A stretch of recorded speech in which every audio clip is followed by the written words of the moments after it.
Bonsoir à tous. Vous avez la chance parce que le président Mastré reçoit à 20h à côté du préfet les présidents de conseils généraux. Donc, à timing contraint, discours restreint. C'est parfait. Vous aurez plus de temps pour les agapes. Il y a des règles qui sont bonnes à suivre. Il paraît d'ailleurs que c'est bien d'avoir plein de règles dans la vie. Ça a toujours été ma difficulté, mais peu à peu j'y arrive. Donc je vais me servir de la règle protocolaire pour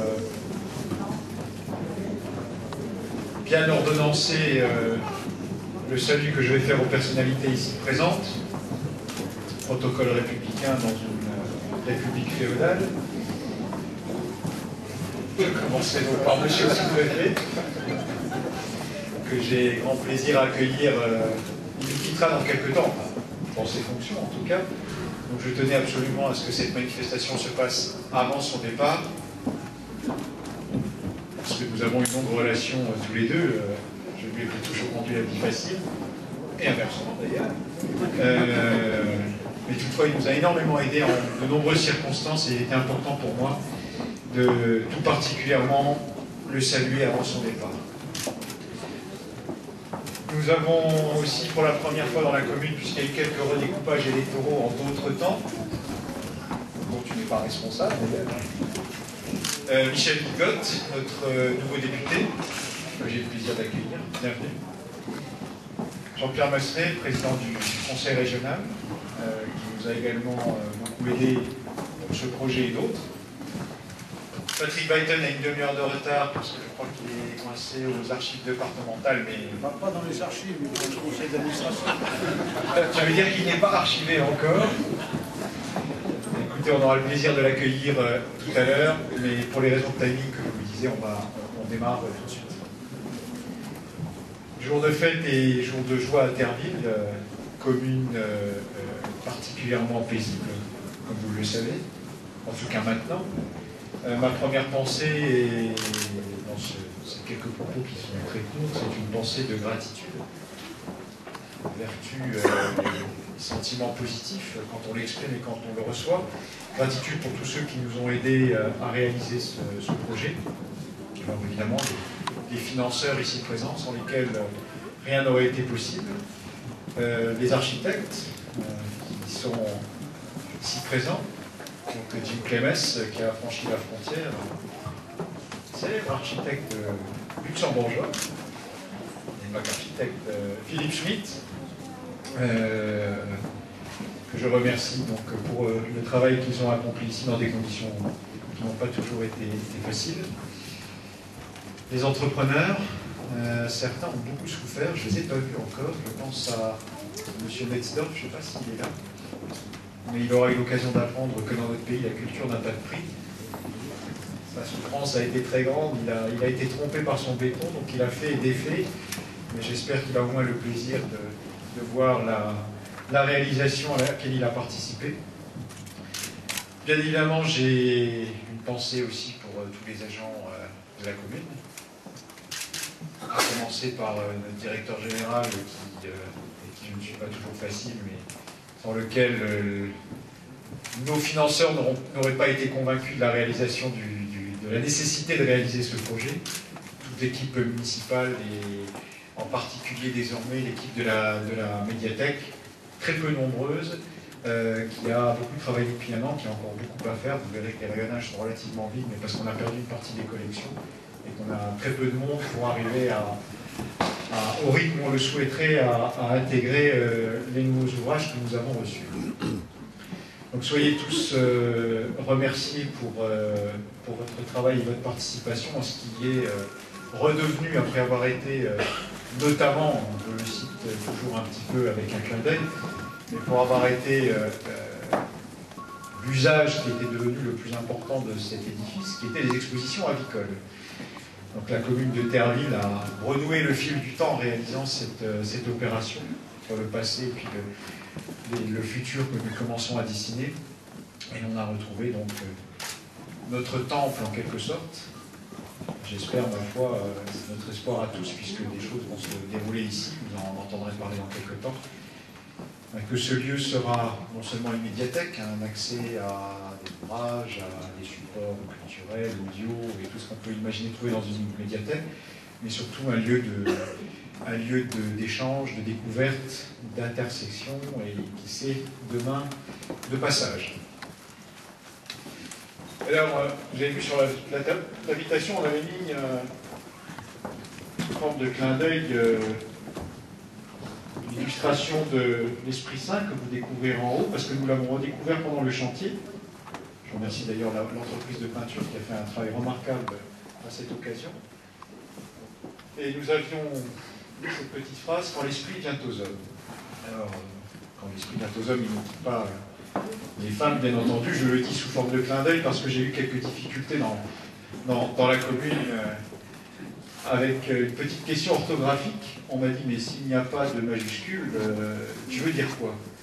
Par ces temps de débat fortement agités dans notre pays, et de débats sexués fortement agités, je ne voudrais pas passer pour le dernier des machos et avoir un mauvais comportement. Donc évidemment, il s'agit bien des hommes, hein, au sens le plus large, au sens de notre humanité. Quand l'Esprit vient aux hommes, ça m'arrange bien ce soir, il ne parle plus, puisque la parole n'a plus d'utilité.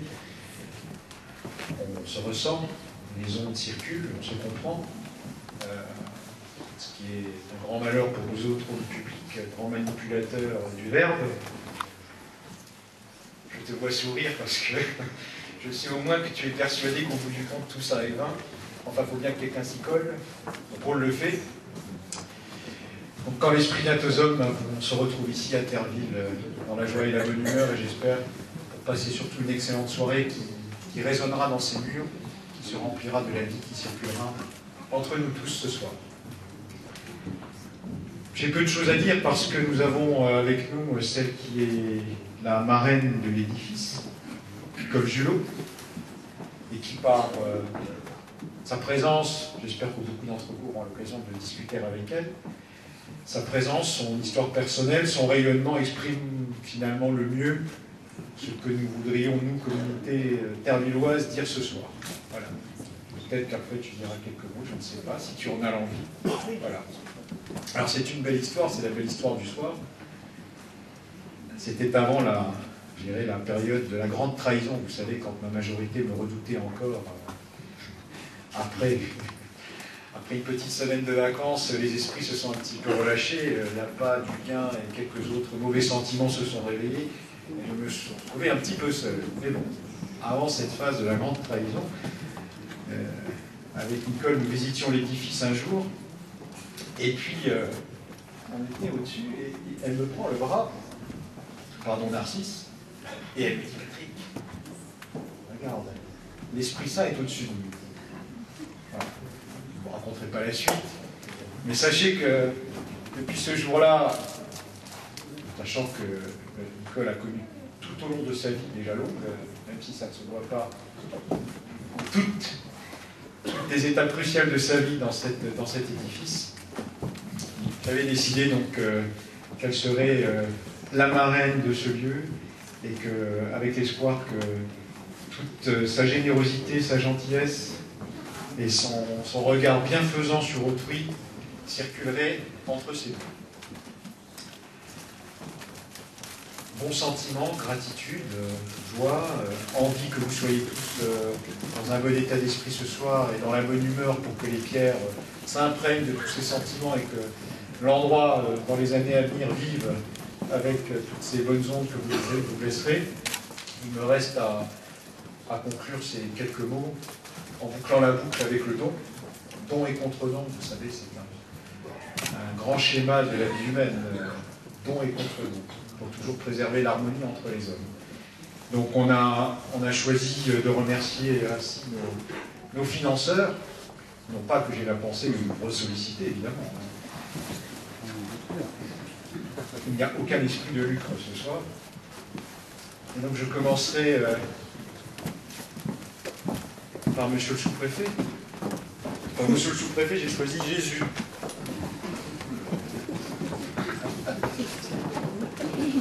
Non pas que la retraite l'approche du dernier instant, mais non pas que je l'invite à un chemin qui n'est peut-être pas le sien, mais il y a des chances, monsieur le sous-préfet, qu'avec ce Jésus-là, vous retrouviez un Pythagore chaman en cherchant bien. Sachant vos capacités cérébrales et réflexives, j'ai pas résisté à un ouvrage qui vient de sortir qui s'appelle Les réalités cachées, qui est écrit par un astrophysicien et mathématicien, grand prêtre de la théorie des cordes. J'ai commencé hier soir, c'était à lire, et donc je me suis dit, Donc il n'a pas fini. pour le chemin qu'il allait emprunter. Ah oui, parce qu'il y avait encore un petit clin d'œil, monsieur le sous-préfet, j'ai oublié. Ah, mais ça, c'est. D'ailleurs, on fait des découvertes à Terre. Récemment, ils ont trouvé dans les archives de la commune, qu'on exhume peu à peu, une lettre du maire au sous-préfet et du sous-préfet au préfet pour des problèmes de sous. Le financement d'une école. Il y avait une certaine colère dans l'attitude du maire, un sous-préfet qui jouait le jeu avec le préfet, et surtout une caisse d'épargne qui était déjà impliquée. La boucle est bouclée, je suis sûr que nous allons gagner notre procès très bientôt. Ah, pour que vous veniez nous revoir bientôt, très souvent.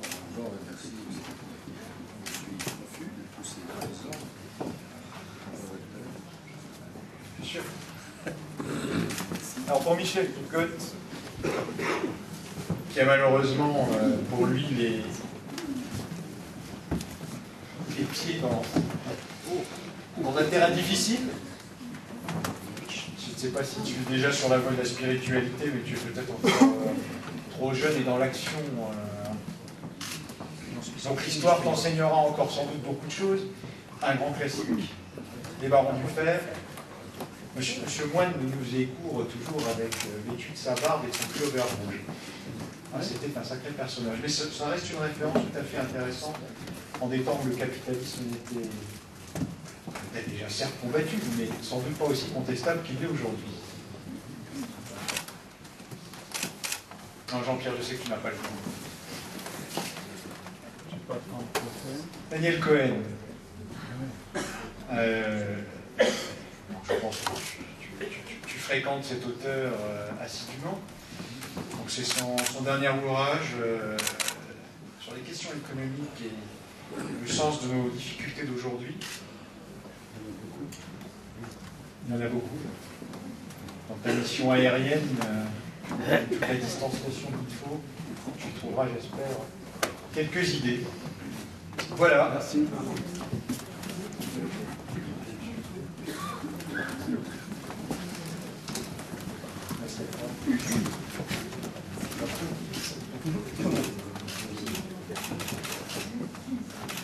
Bien, mesdames et messieurs, pour ce qui me concerne, mon travail est terminé. Je vais me dissoudre dans la foule, c'est la seule chose à laquelle j'aspire. Je vais laisser à Madame Julot, bien évidemment, mais à tous ces messieurs extrêmement importants, le soin de dire ce qu'ils souhaitent.